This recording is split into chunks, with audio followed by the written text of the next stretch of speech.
Bismillahirrahmanirrahim. Ada pertanyaan, bagaimana pendapat Ustadz tentang masuk Islamnya pemimpin Katolik dunia? Ya, kalau benar, bismillah, wassalatu wassalamu ala rasulillah. Kalau benar, maka kita bersyukur kepada Allah Subhanahu wa taala dan berbahagia dengan hidayah yang Allah berikan kepadanya. Tapi wallahu alam, saya tidak tahu beritanya dan tidak mengetahui secara pasti. Namun dalam sejarah atau dalam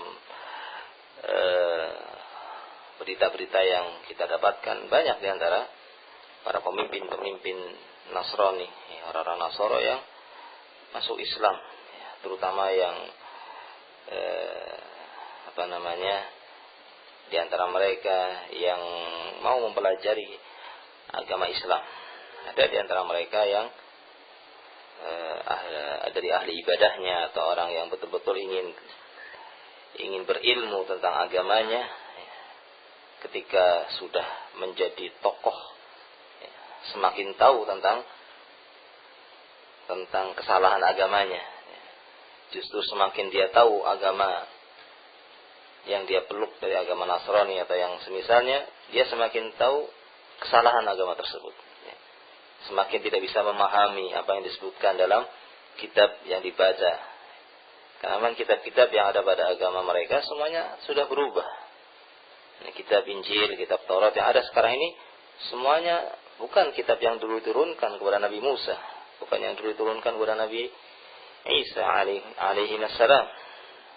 Semuanya kitab yang sudah dirubah, dan memiliki versi yang berbeda-beda dari satu generasi ke generasi berikutnya. Sehingga sangat mungkin para tokoh-tokoh pemimpin Nasrani kemudian masuk Islam.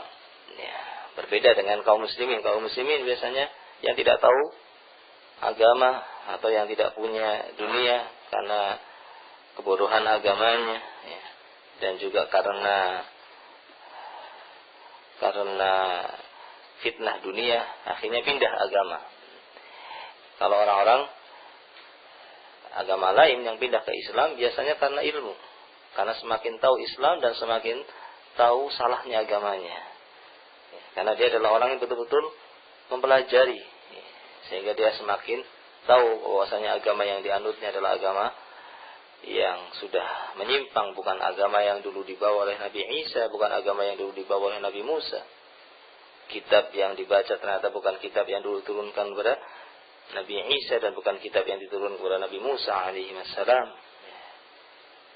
Maka dia akan melihat keterangan-keterangannya ada dalam kitab yang memang sudah bukan wahyu Allah Subhanahu wa taala, keterangan yang tidak bisa diterima.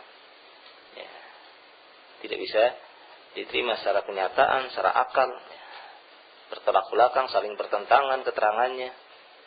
Maka kalau kemudian dia mau membaca keterangan tentang agama Islam, dia akan semakin tahu bahwa yang benar itu adalah apa yang ada dalam Al-Quran, dan yang benar adalah apa yang dibawa oleh Nabi kita Muhammad sallallahu alaihi wasallam. Nah,